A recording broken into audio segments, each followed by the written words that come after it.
پچھلے کئی ہفتوں سے بلوچستان یونیورسٹی کے اسٹوڈنٹس اپنی یونیورسٹی میں ہونے والے ہراسمنٹ اسکینڈل کے خلاف احتجاج کر رہے ہیں، لیکن ہماری تحقیق کے مطابق ابھی بھی کوئی نتائج سامنے نہیں آئے۔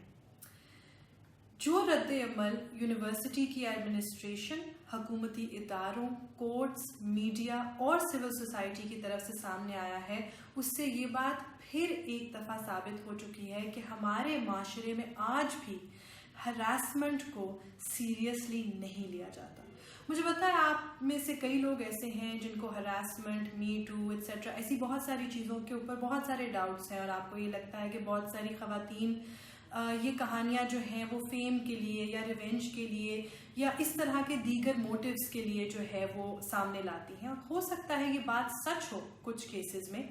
لیکن ایسے کیسز جو میجورٹی کیسز ہیں،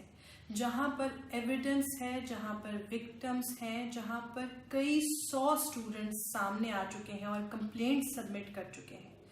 وہاں پر کوئی ایکشن کیوں نہیں لیا جا رہا؟ سب سے پہلی بات اس کیس کی پروسیڈنگ سے متعلق ہے۔ ابھی تک سے ہمیں یہ پتہ لگا ہے کہ پروسیڈنگز جو ہیں وہ ٹرانسپیرنٹ نہیں ہیں۔ جو کمیٹی بنائی جا رہی ہے وہ پروسیڈنگز پبلکلی نہیں کر رہی۔ جو رپورٹس ایف آئی اے کو سبمٹ کی گئی ہیں اور بلوچستان ہائی کورٹ کو سبمٹ کی گئی ہیں وہ بھی ابھی تک سے پبلک نہیں ہیں۔ کئی وکٹمز یہ کلیم کر رہے ہیں کہ کورٹس ابھی تک سے ان کی کہانی پوچھنے کے لیے ان کے پاس آئے ہی نہیں، اور بہت سارے ایسے اسٹوڈنٹس ہیں جو یہ بھی کہہ رہے ہیں کہ نہ کوئی اریسٹ ہوا ہے، اور جب وہ احتجاج کرتے ہیں تو یونیورسٹی انتظامیہ کی طرف سے ان کو ہراس کیا جاتا ہے۔ تو پہلا سوالیہ نشان تو یہ اٹھتا ہے کہ آج بھی جب کوئی طاقتور انسان یا طاقتور ادارہ ہراسمنٹ کے کسی کیس میں ہوتا ہے تو وکٹم کو ایویڈنس ہونے کے باوجود انصاف کیوں نہیں ملتا؟ دوسری بات وہ ہے جو میرے لیے بطور ایک عورت زیادہ ضروری اور شاید زیادہ افسوسناک بھی ہے، اور وہ یہ ہے کہ کئی فیمیل اسٹوڈنٹس نے مجھے یہ بتایا ہے کہ اس اسکینڈل میں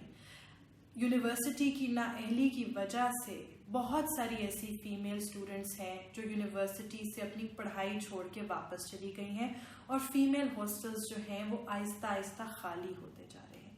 یہ اتنی افسوسناک بات ہے کہ ہراسمنٹ کے منفی اثرات آج بھی سب سے زیادہ خواتین اور وکٹمز کے اوپر ہی ہوتے ہیں، انہی کی موبلٹی ریسٹرکٹ ہوتی ہے، انہی کے حقوق جو ہیں وہ ان سے لیے جاتے ہیں، اور جس انسان نے ہراسمنٹ کی جاتی ہے اس کو کوئی ہاتھ بھی نہیں لگا پاتا۔ اور بلوچستان جیسے صوبے میں میرے خیال میں یہ اتنی افسوسناک بات ہے جہاں خواتین کو تعلیم دینے کی اتنی ضرورت ہے، وہاں اس چیز کی وجہ سے کیونکہ ماں باپ اور بچیاں خود ڈرے ہوئے ہیں کہ ہاسٹلز کے اندر ابھی بھی خفیہ کیمراز لگے ہوئے ہیں، اس وجہ سے لوگ یونیورسٹی چھوڑ کے جا رہے ہیں۔ تو یہ میری اپیل ہے کہ ہمیں اس ایشو کے اوپر چپ نہیں رہنا چاہیے، کیونکہ ہراسمنٹ ایک ایسا ایشو ہے جو اب